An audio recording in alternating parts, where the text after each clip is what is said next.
So guys ऐसे निश पर आप कभी ग्रो नहीं कर पाओगे। पैशन या फिर मार्केट डिमांड, क्या चूज करना चाहिए? इसके अलावा guys there is no other option to grow on Facebook page. तो इसीलिए गाइस मैं फेसबुक के ऊपर ही वीडियोस बनाता हूँ। सो गाइस आज की वीडियो में बात करने वाला हूँ कि फेसबुक का जो निश है उसे आप कैसे सेलेक्ट कर सकते हैं। मैं हमेशा से कहता हूँ गाइस कि आपका जो ग्रोथ है वो आपके निश के ऊपर डिपेंड करता है कि आप किस तरह के निश या किस तरह के कैटेगरी पे काम करते हैं। तो गाइस इस चीज को मैं बहुत ही सिंपल एक्सप्लेन करूंगा, बहुत ही सिंपल समझाऊंगा ताकि आपको समझ आ जाए कि हाँ आपको निश किस टाइप के निश पे काम करना चाहिए, कैसे आपको अपना निश सेलेक्ट करना चाहिए। तो गाइस बेसिकली हम यहाँ पे दो तरीके से काम करते हैं, फेसबुक हो या यूट्यूब हो या कोई भी सोशल मीडिया प्लेटफॉर्म हो, उस पर हम दो तरीके से ही काम करते हैं।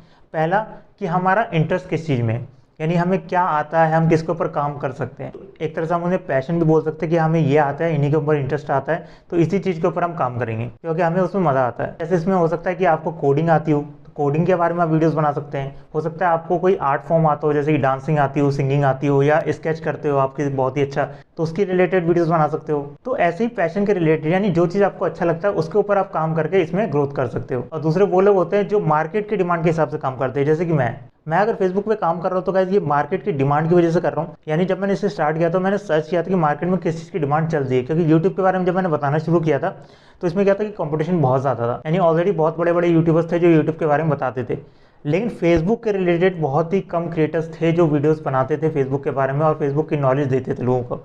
लेकिन जब मैंने इसके यूजर्स चेक किए कि इंडिया से कितने यूजर्स हैं, इंडिया में जो इसके यूजर निकले वो मिलियंस में यूजर थे इसके। मुझे लगा जब इंडिया में मिलियंस में यूजर फेसबुक पे काम कर रहे हैं तो फेसबुक के ऊपर वीडियोस बनाना चाहिए। एंड उस चीज को मैंने ऑब्जर्व किया और इसलिए आज मैं फेसबुक के ऊपर वीडियोस बना रहा हूँ। तो ये मार्केट के हिसाब से काम कर रहा हूँ कि मार्केट में अब इस चीज की डिमांड चल रही है, इसलिए मैं इसके ऊपर काम कर रहा हूँ। एंड यहाँ पे मैं बता दूंगा जो पैशन को लेकर काम करते हैं वो 30% तक ही सक्सेस हो पाता है। यानी 30% लोग ही हैं जो सक्सेस हो पाते हैं अपने पैशन को लेकर। तो अगर कोई अपने पैशन से रिलेटेड काम करना चाहता है तो बहुत ही कम ऐसे लोग हैं जो सक्सेस हो पाते हैं। मैं उन्हें 30% में रखता हूँ, और जो मार्केट की डिमांड के हिसाब से काम कर रहे हैं वो 70% में आ जाते हैं।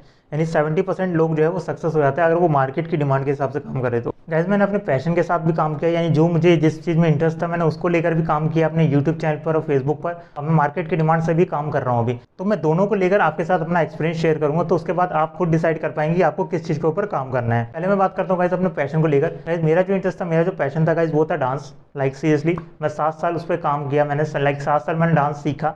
एंड 2020 में मैंने एक यूट्यूब चैनल क्रिएट किया जो डांस का था मेरा। यहाँ पे स्क्रीनशॉट देख सकते हैं, यहाँ पे मेरा सबसे पहला चैनल था जो डांस के ऊपर था। एंड इस पर मैंने 2 साल तक काम किया, लेकिन उस पर कोई रिजल्ट नहीं आया।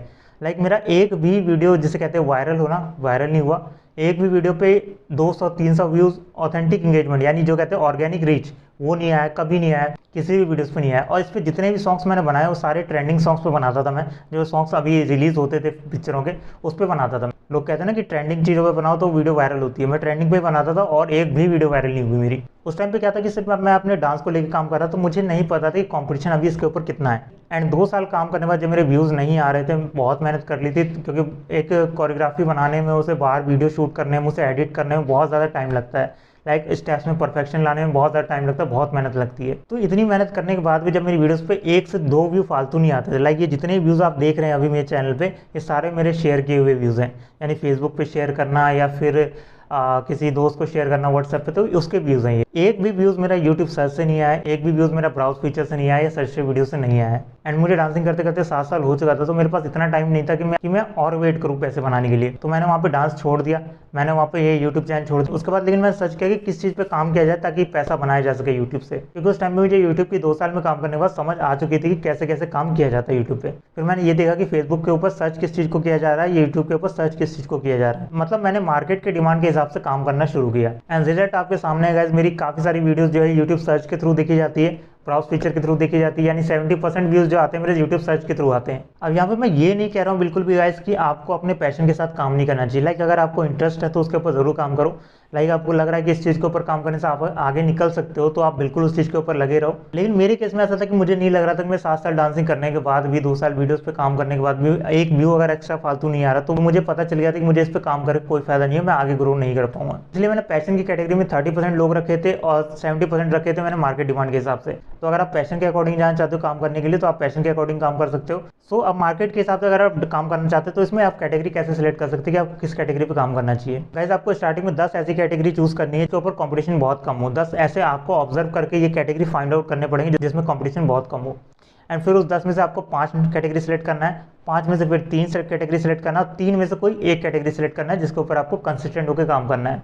मुझे अभी भी याद है जो मेरा तीसरा ये जो तरीका है ये मैंने भी अपनाया था बहुत पहले, जब मैं ये चैनल क्रिएट किया था 1 साल पहले मैंने। अभी भी मुझे याद है कि जो मैंने लास्ट की 3 कैटेगरी बची थी वो था मेरा फेसबुक का, दूसरा था मेरा क्रिप्टो करेंसी और तीसरा था मेरा फाइनेंस। तीनों में से मैंने फेसबुक को चुना और फेसबुक को लेकर काम करता गया एंड अभी आप रिजल्ट देख सकते हैं। सो मुझे इसमें और कुछ नहीं बताना गाइस आपको, बाकी आपको डिसाइड करना है कि आपको काम किस हिसाब से करना है। लाइक अगर आपके पास बहुत ज़्यादा टाइम है, आप दे सकते हैं अपने पैशन को टाइम, तो बिल्कुल दीजिए, क्योंकि इसमें आप लॉन्ग टाइम तक काम कर पाएंगे क्योंकि आपका इसमें इंटरेस्ट है। एंड दूसरी तरफ मार्केट डिमांड, अगर आप इसमें काम करना शुरू करते हैं तो आपको पहली चीज़ें बहुत ज़्यादा चीज़ें सीखनी पड़ेंगी, और मेरे ख्याल से सीखना गलत नहीं होता गाइस, जितनी नई नई चीज़ें आप सीखोगे उतना ज़्यादा ग्रोथ करोगे आप लाइफ में। तो ये भी एक तरीका है काम करने का और एक पैशन भी तरीका है काम करने का, दोनों में से कुछ भी बुरा नहीं है गाइस। तो ये है मेरा overall experience guys. So I hope guys कि आपको वीडियो अच्छी लगी होगी गाइस। मिलते हैं गाइस नेक्स्ट वीडियो में।